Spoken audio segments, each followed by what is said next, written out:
galata yawa tarelu goti nugese galata dori sere ofimbula haweda wata daragata dori sere ofimbula haweda wata daragata yawa tarelu goti nugese galata yawa tarelu goti nugese galata wanti nuti duunu gadaan tun isinii taftii beeka wanti walii himnu kana dargaggeessi asumarraa qabata kun kaaniif dabarsa nuti kamatti dabarsine adaraa wanni isinitti dhaammannu irratti ciccita irratti du'a.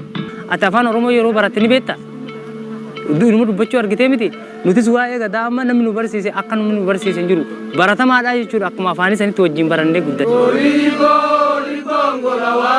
Alkoo Ibana Serega Ayana Ibana Serega yawa tarelu goti nugese galata yawa tarelu goti nugese galata dori sere ofimbula haweda wata daragata dori sere ofimbula haweda wata daragata yawa tarelu goti nugese galata yawa tarelu goti nugese galata Yoo gadaan bade nutu badaam yoo nuti bannes gadaanni badaan falaasama guddichaa dhalaa dhalcha Oromoo karrayyuutiin eeyyeen dhugaadhaam gadaa fi Oromoon fuula tokko argama lamaa osoo hin taaneem fuula tokko argama tokkicha kan qabuudhaam.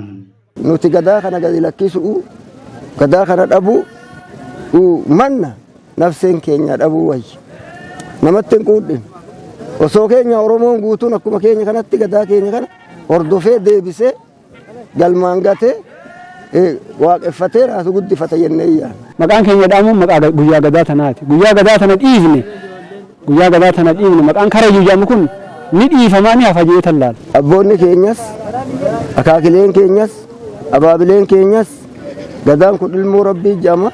Gadaa kana Karrayyuun waasoo dullacha kun akka guddatti ilaala. Namni aadaa ofii hin qabne safuu hin qabu kabajaan beeku ulfinan beeku. Kun amma sinni kun sinni ulfinaati. Sirni gadaa kana keessatti waan baay'eetu mama waan baay'ee jira safuu qaba abbaa qaba haadha qaba obboleessaa obboleettii qaba wal eeggannoo jira wal kabajuu jira wal ulfeeffatu jira kana walii dabarsee dhaala walii dabarsee asiin gahe. Duudhaaf safuu isaa baratuu qaba. Guddinilleen akkeessa jira. Beekumsilleen akkeessa jirti. Tokkummalleen akkeessa jirti. Sinni kun sinna jaalalaati. Odoo sinna kana baratee namni sinna ifii kanarraa ka'ee odoo waan gaarii kana odoo barate karaa balatti hin deemu karaa nagaa malee. Sirnoonni fi jiloonni gurguddoon Oromoo hunduun weedduun walleewwanii fi faaruuwwan garaagaraatiin dabaalamuun walleewwan kunneen sirna dabaaluu qofa osoo hin taane achaas dhuftee sirnaa fi sirbaa sabichaa baatanii dhalootaa dhalootatti dabarsuun.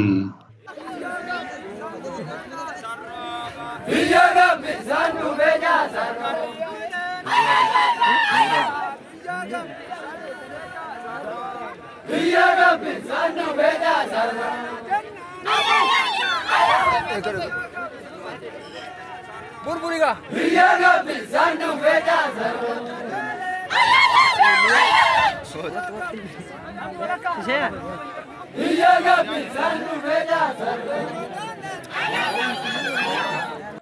Walleewwan kunneen sirna dabaaluu qofa osoo hin taane achaas dhuftee sirnaa fi sirbaa sabichaa baatanii dhalootaa dhalootatti dabarsuun nagaa labsanii sirna isaanii gadaa leellisanii baabokkuu qaalluu hayyuu fi wayyuu gootota gameeyyii sirna isaanii fi daangaa isaanii tiksuudhaaf wareegaman maqaadhaanii ni weeddisuun karaa kanaanis quuqqaa fi quuqqaa sabaa madoo fi gadoo sirnaan isaanirra gahaa ture kaasanii dhaloota hubachiisuudhaan seenaadhaaf kaa'uun sirna cidhatoota michillee irrattis miseensota gadaa michillee wareegaman ilaalchisuudhaan akkasiin sirbaniin wanjirraan soodaree sirna gadaatiif dhumtanii maal goona reem. Abuun taanuu bara jala jinaatu natti dhiisaa abuun taanuu bara jala jinaatu natti dhiisaa wanjirraa soodaree sirna gadaatiif dhumtanii maal goona ree wanjirraa soodaree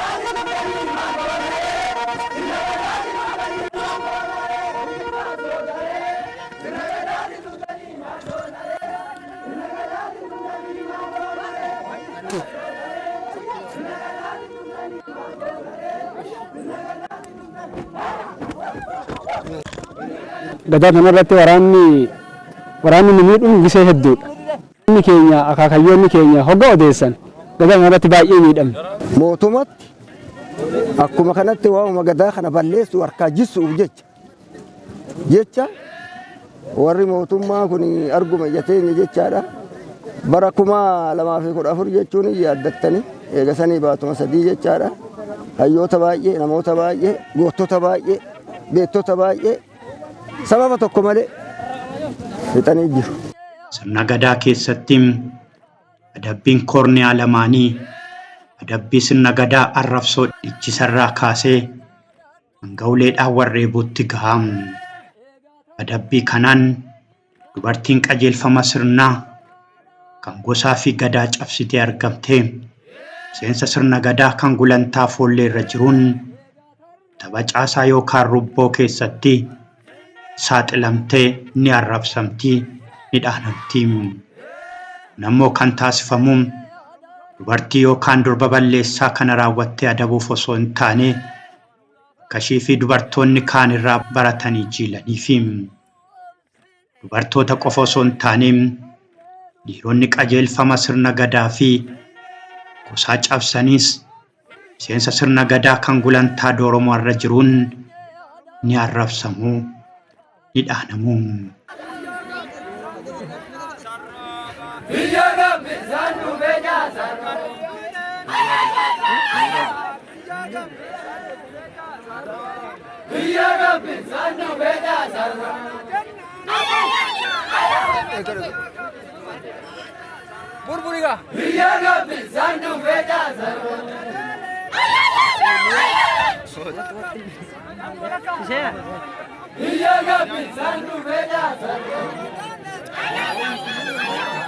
Oromoonni Karrayyuu haala qubsuma isaaniitiin guutuu Oromiyaa jiraatanillee daangaa bulchiinsaan garuu Finfinnee irraa kiiloomeetira 200 fagaatanii Shawaabaa aanaa Fantaallee keessatti diriiranii waranii mandi'anii yaasanii dambaliisanii warra jiraataa turanii fi har'as jiranidha.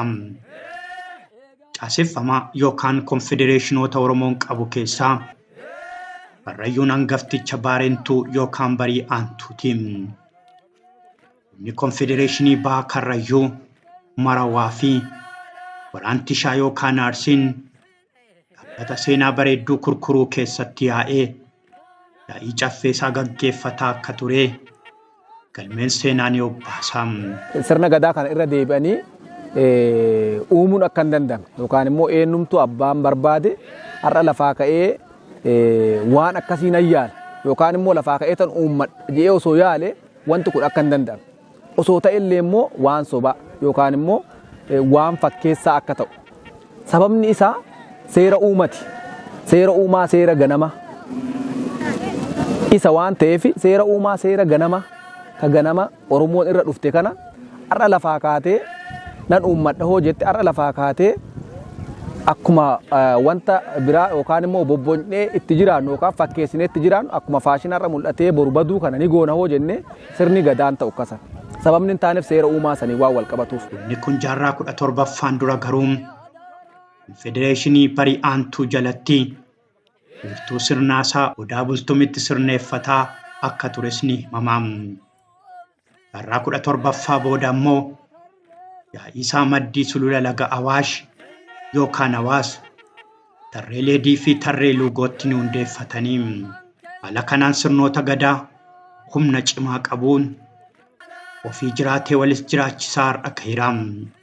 Oromoon Karrayyuu maatii gurguddaa lamarraa kallatee damboobee yoo ta'u isaanis balbala warra dullachaa fi baasooti. Karrayyuun ilma lama qaba. baasoo qabaa dullacha qabaa isaa miti akka Oromoo guututtu gadaan kufuun qabdu laafuun qabdu utubamuu qabdi jabeessuu qabna gadaan ilmoo rabbiiti ija teenya agartuu teenya gadaan jabaattee galma ga'uu qabdi qaamni mootummaatiin nu jajjabeesse gadaa kana akka galmaan nu ga'u ittis hin dhaammannaa kana dabarsinee yaanna kana wal qabsiin. Haala qubsuma isaanii yoo ilaallammoo warri dullachaa magaalaa Matahaaraatti siqanii kaaba laga Haraa kanarra hara basaqaatiin liqinfameen yoo ta'u warri baasoo ammoo kibba hara baasaa jiraatu. Gosti yookaan uummanni Karrayyuu seenaa bara dheeraa fi wiirtuulee siyaasa amantii kan mataa isaatii qaba. Wiirtuun isaanii kun hora Saamaa yookaan Tulluu Boosat yoo ta'u kunis booda gadaa Kalaalaa yookaan Malkaa Sadii kan jedhamuun kan bakka bu'uudha. Malkaan sadan kun moggaasa maqaa kan argate sababii laggeen sadii kanneen akka Awaas, Ulgaa fi Qabbannaan achitti wal ga'aniifi. Haalli qubsuma Oromoo Karrayyuu kun erga misooma sulula Awaas bara 1960 booda suutaan jijjiiramaa deeme. Akka qorataan seenaa Kiristoofer Hiiret jedhutti dubbattoonni afaan haadhoo Kuush dhaloota Kiristoos durayyuu naannoo jaarraa 7ffaa yaarrimee uumaa fi afuuraa uumanii jiraatu jedha. Uummanni Karrayyuu yaarrimeewwan bu'uura qabiyyee caasaa fi raawwii sirna gadaa sabboontota Oromoo fi gareewwan kaaniif kan gumaachedha. Keessumattiyyuu Konfedereeshinii Baarentuun kan hidhata jabaa qabu ta'uyyuu hanga weerara Minilikitti konfedereeshinii kana waliin raawwii gadaa waloo kan qaban turan. Hundaa ol ammoo Karrayyuun erga gareewwan tarree Leedii fi tarree Luugoon caaseffamanii booda muuxannoo sirna gadaa seenaa dheeraa uummatatti diriirfame qabu. Wiirtuuwwan kunneen gareewwan Karrayyuu lameen warra dullachaa fi baasoo bakka bu'u. Qoodinsi dullachaa baasoo kun wiirtuulee gadaa fi gareewwan bokkuu hordofuudhaan bu'uureffama. Kanaaf tarree Luugootti warri dullachaa yoo wal gahan warri baasoo ammoo tarree Leediitti. Wiirtuuwwan lameen kunneen ammoo qarqara laga Awaasitti argamu. Maqaa kanas kan argatan bara 1960 osoo uummanni Karrayyuu hin buqqifamneen ture. Sirni gadaa Karrayyuu tarree lameen waliin gara bokkuuttis ni jijjiirame. Wiirtuuwwan gadaa fi maatiiwwan bokkuu gareewwan Karrayyuu lameen irratti bu'uureffata. Walii galatti ammoo gosoota garaagaraa qaamolee 5 gogeessa jedhamuun qoodamu. Ofiin dhimmaa ofiin of gurmeessuudhaan alaa dhimmoonni bifa qabiyyee caasaa fi moggaasni sirna gadaa kan Oromoota kanneen biroo faana tokkummaa. Gurmaa'inni Karrayyuus gurmaa'ina sirna adeemsa gadaa kan hordofu yoo ta'u kunis duuba hidhaa dhalootaa walitti hidhata aadaa taateewwan seenaa afaanii fi wantoota tokkummaa isaanii cimsan irratti hundaa'uudhaan sirna caaseffamaaf kan kallattii kaa'uudha. Wantoota waliin qaban gareewwan biroo waliin hariiroo hin mijannee fi balaa waloo gareewwan ollaa isaanii fi biyyaarraa madduu irraa kan ka'e uummanni Karrayyuu akka garee adda ta'etti of ilaala. Kanaaf hawaasa Karrayyuu kan walitti hidhu duudhaa fi aadaa isaanii uumamaan kan waliin qaban qofa osoo hin taane haalota waloo gara alaarraa maddanidha. Kanaaf hawaasa Karrayyuu kan walitti hidhu duudhaa fi aadaa isaan uumamaan kan waliin qaban qofa osoo hin taane haalota waloo gara alaarraa maddanii isaan itti dhufaniin. Waan baay'ee irratti taa'aa ture Karrayyuun kuni gaafa Minilik jechaadha. Gadaadha 88 irratti Miniliki guyyaa sanillee warri Baqqalaa kajan waraana baasee gadaa kana harkaa balleessu Karrayyuu kana gadaa kana irratti jeesee jiruuf guyyaa san meelbaa harkaa qaba. Asumarraa jalqabe gara Karrayyuutti amma waggaa himan gaafa boommisaa jedhama. Faanarra dhufanii gadaa kana harkaa balleessuu jecha nama baay'eellee fixanii umaa dhugaa dubbatu fuula nyaattee nama nyaatu fuula maattee nama nyaattu Oromoon irratti du'aa ture. Seenaa ka'umsa waloo fi adeemsa jiruu Oromoo irraa yayyabameen sirna gadaa gara yaa'ii giddu galeessaa fi yaa'a naannoo garaagaraa irratti jijjiirrachuudhaan dhawataan amala yookaan bifa garaagaraa horatee gadaan Karrayyuu qaamuma ogummaa fi jiruu uummata Oromoo yoo ta'u wanti inni calaqqisiisu jijjiirama naannoo uummatichi jiraatu sulula Awaas keessatti kan mul'atudha. Walakkeessa jaarraa 19ffaa bara Minilik Oromiyaa weerareen dura sirnaa fi seerota jiran giddugala tumaa madda walaabuurraa bocatanii. Gadaan kun calqaba gaafa ijaaramu madda walaabuutti ijaarama. Torban ulfinaa jedhama. Torban ulfinaa achirratti ijaara. Torban ulfinaa kun keessatti bokkuu jedhama, qaalluu jedhama, jila jedhama, sabbata jedhama. Haadha golallee inuma jedhanii, abbaa saarallee inuma jedhanii torban ulfinaa kanatu ijaara. Torban ulfinaa kun hunduu isa qumbii afaanii qabu, isa qumbii qabu. Madda walaabuutti ijaaree eegasanii immoo Karrayyuun kun asirraa fudhatee ciniinee asiin gahe 40 walii dabarsee abbaa 15 gahe jechaadha. Ilma daraaraa qofa namni marsaa 15 hin gahe inni hoggaa 8 har'aa marsaa 15 hin guuttata amma inni 40 naannofne amata 40 naannofne jiruun tun asirratti maqaan nu dhaamuun jaamtee maqaan keenya nu dhaamuun Karrayyuun tun bakka hunda ni jirti. Karrayyuun bakka baay'ee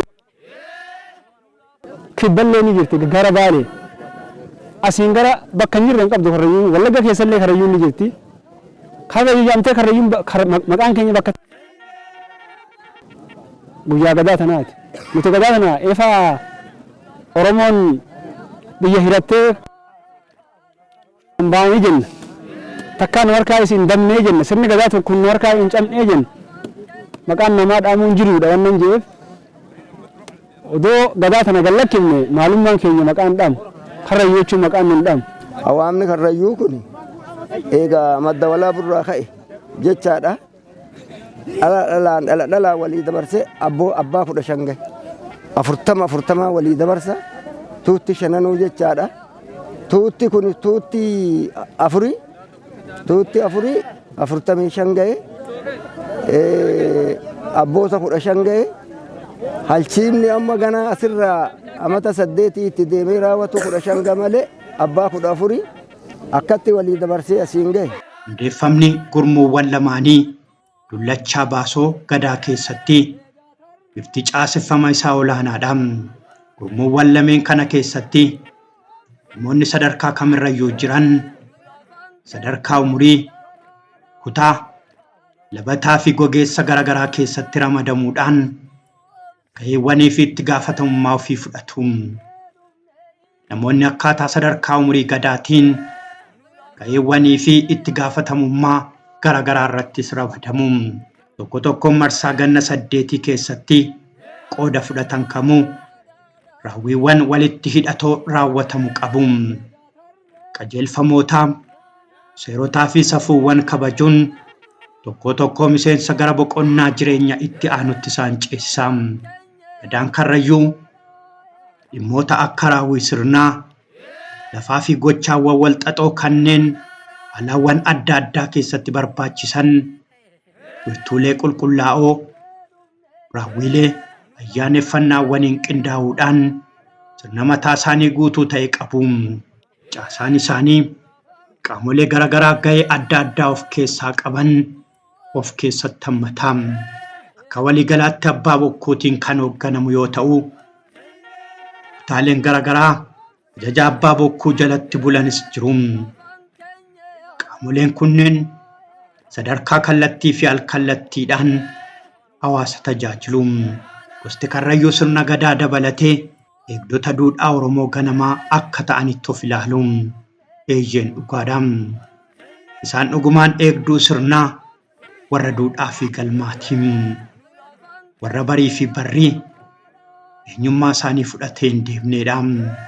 Kanaafis uummata hortee ganamaa warra uumaa fi uumamaatti dhiyoo jedhamuudhaan maqaan isaanii ni leellifama. Hunda biratti leelloodha.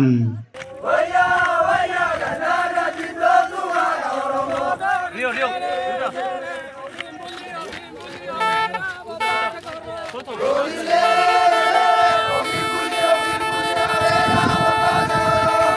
Gosti kun ala jiruu uummata Oromoo duraanii amantii waaqeffannaa fi sirna gadaa osoo addaan hin kutiin warra waarii ijaareedha. Waan ittiin lufee dhufe kana immoo dhalootaaf dabarsaa irreessa kennaa fudhataa kun warra keeraa. Dhibbaawwan sirnootaa Itoophiyaan ittiin bulte hundaa damdamachuudhaan ciminaa fi gootummaa guddaadhaan dura dhaabbachuudhaaf sirna Oromootiif waardiyyaa dhugaa ta'aniiru. Gosa Oromoo keessaas akka gosa kanaa addatti kan dhiibame hin jiru. Kanaaf ragaan guddaan misooma sululaa bara 1960tti akka jiranitti qe'ee isaan irraa buqqise qofa kaasuun ni danda'ama. Kun ammoo achi isaan maqsee lafa hongee iddoo marrii fi bishaan hin jirre akkasumas qarqara daangaatti ba'uudhaan gara Fantaallee jala akka qubatan isaan sababee akka caaseffama hawaasa Karrayyuutti hayyuu dureen tuuta gadaa shananii hunduu abbaa bokkuuti. Qaamni bulchiinsaa fi murtee olaanaa ganna 8 isaa abbaan bokkuu gosa hangafaa dullachaa fi baasoo keessaa mirga dhaaltota hangafaa fi hangafummaan sarara dhiigaatiin muudamaa. Warra bokkurraa jalqabaa mallattoon tun. Mallattoon tun warra amma bokkuu hangafa keenya isumarraa jalqaba isaantu uffata. Akka shanan dayyuutti jenna akka shanan dayyuu. Shanan dayyuu amma eefa ta'e hunduu baqqala kana qaba. Booxa sadeen jedhamu amma gurraacha inni tana achiin amma mallattoon isaa kan inni uffatu uffanni isaa gurraacha. Nuti akka shanan dayyuutti uffanna amma mallattoo kana. Tokko tokkoon dhaaba maatii abbaa bokkuu mataa isaa kan gosa dayyuu irraa dullachaa fi looyyaa gosa baasoo irraa madde qaba. Sanyiiwwan gosa olaanoo lamaan kanaa sarara qaama hundaa keessatti faca'anii kan jiran yoo ta'u sadarkaa abbaa bokkuu argachuuf mirga qabu. Ilmi hangafaa gosa olaanaa kutaa lamaan irraa yeroo hundaa abbaa bokkuu gogeessa gadaa shananii ta'a. Abbaan bokkuu siyaasaa, waraanaa, sirna seeraa fi moota gurguddoo biroo hunda kan akka aadaa abbaa gadaan gareewwan Oromoo biraa keessatti fudhataman hoogganuudhaan aangootti ol bahamu.